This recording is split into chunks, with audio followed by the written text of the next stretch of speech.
Oh, wow. We're still just sitting in that, hey? Yeah. I can still just feel the presence of God so strongly right now. Wow. Thank you, Jesus. Jesus.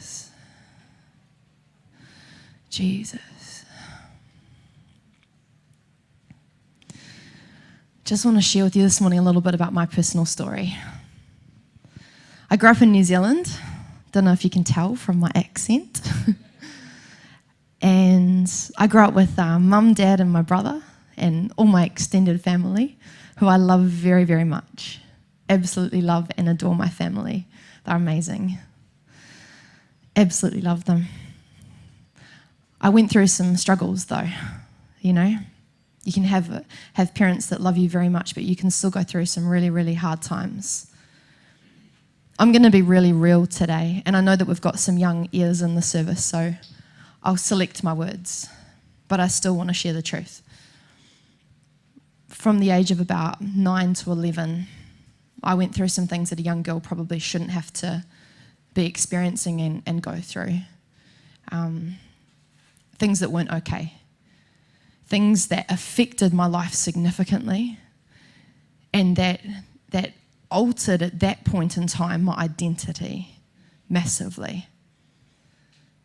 By the time I was the age of 14, something took place. I'm sure you can potentially work out what that was in the form of abuse. I'm just going to say sexual abuse. And again, when I was 16. A lot of that sort of stuff went on in my life, which wasn't okay. And it really, really messed me up. By the time I was 17, I didn't want to be here anymore. I tried to take my life, and I ended up in hospital, as you do. By this point, I'd been kicked out of high school. And, you know, things weren't okay. But who knows there's a good God, right? Who knows there's a great God? His name is Jesus. So because I'd been kicked out of school, I was working part-time in a shop in New Zealand called the Wari Whare. Any Kiwis in here? Oh, 1. Awesome. 2. Oh, yep. Oh, and 3. 4. So the Wari Whare, it's called the warehouse, and it's kind of like your version of Target, right? So I was working part-time in Target, and I'm chilling in the toys aisle. And, you know, I'm pushing all the buttons, seeing what all the toys do, and, you know, just living my best life as a 17-year-old that's been kicked out of school and doesn't know what's up. And this guy comes up to me in the toys aisle. I've seen him once or twice before, but I don't know him. Comes up to me and he's like, oh, he's actually not that confident, to be honest, but, you know, I'm kind of walking like he was. But he comes up to me and he's like, oh, I used to be real depressed, eh? And then God filled this gap in my life.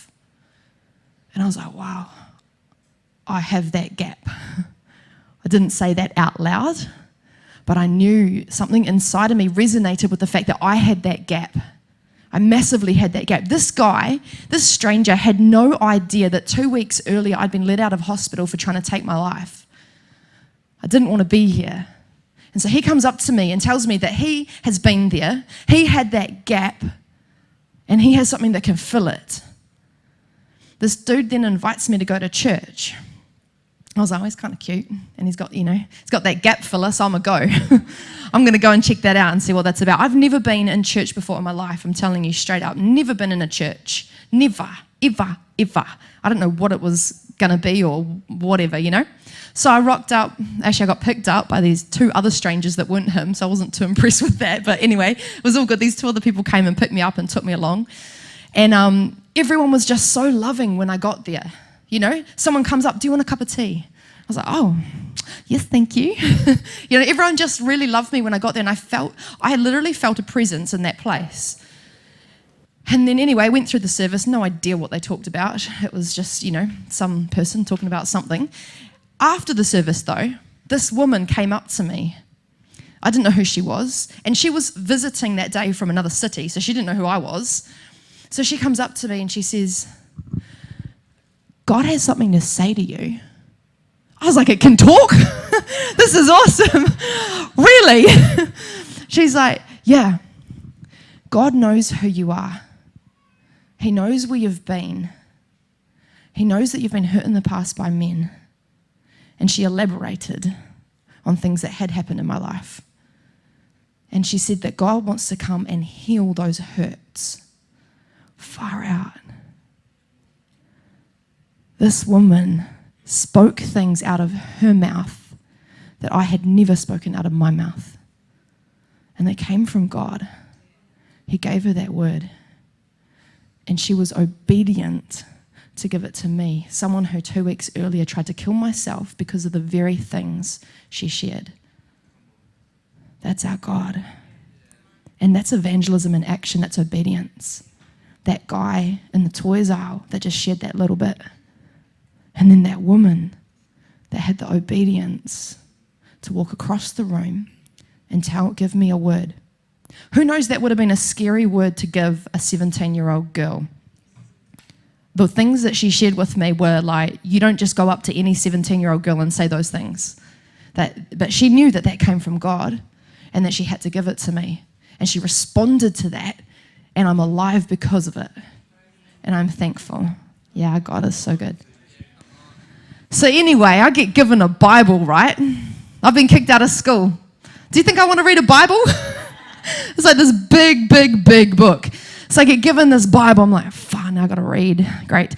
So I get home, and one of the days, not long after, one of the days I'm sitting there on my bed, and I'm thinking, God, like, I feel so broken still. Because I still had all of my baggage that came with me, all of it. And I was sitting on my bed feeling so broken, and I was saying to God, I was like, I still want to kill myself, you know? I know now that you are real, but I still feel all of this stuff. And I did what anyone would do that's never been given a Bible before, and I flicked it open, and I stuck my finger in the middle of it. I will never forget the first thing I read. It said this: yes, I have loved you with an everlasting love. Therefore, in loving kindness, I have drawn you. Again, I will rebuild you, and you shall be rebuilt. Now, this is what God said to me. He said, yes, I have loved you with an everlasting love. I was there then in the pain and the hurt and the things that you were going through. I have drawn you. Now, I know that means I have drawn you into myself. But what God said to me when I was sitting on my bed that day was, he said, I have drawn the blueprints for your life. You have gone this way, but I have drawn them that you should go this way. Again, I will rebuild you, and you shall be rebuilt. God promised me that he was going to rebuild my life. And who knows that is exactly what he did over the coming years. He completely rebuilt my life and put me back together again. Humpty Dumpty, yo. Jesus can mend anything that's broken. Anything. I've been kicked out of school. So I went to university and I got a master's degree in psychology because I wanted to know and understand God's people so I could know how to reach them. Because God gave me one word when I first got saved, and that word was speak. And that didn't matter whether it was speaking to the person sitting next to me on the bus, whether that meant that was writing poetry and speaking things that he gave me to speak to people. God gave me that word. He put that fire inside of me to speak, to be able to give people the one that I have been given, which is Jesus. I want to tell you another story just quickly. See, a few years later, 3 years later, I've been hanging out, I've been kicking it with Jesus now, you know, getting to know him a little bit. He's pretty good.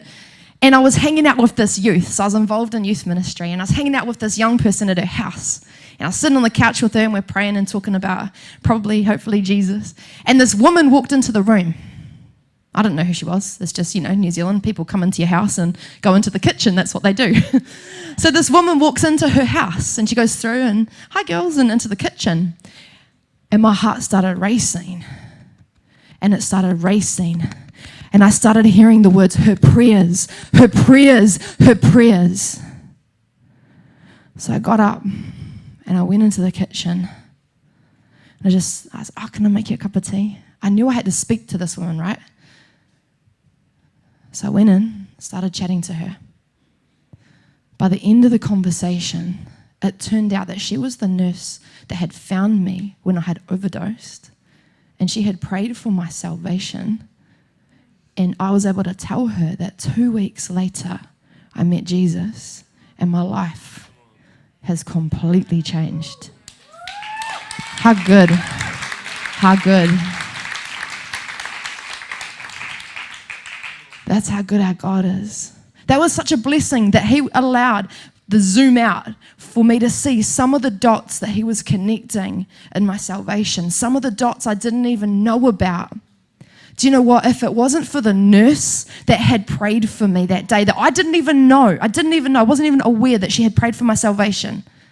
If it wasn't for the nurse that had prayed for me, if it wasn't for that young man that came up to me in the toys aisle, if it wasn't for him, if it wasn't for that woman at the church service that came up to me, a total stranger afterwards, and delivered a word from God, if it wasn't for those people that were obedient,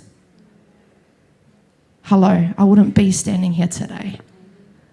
But Jesus uses people like us to reach people that he wants to reach. That's anyone and everyone. Man, we can be used.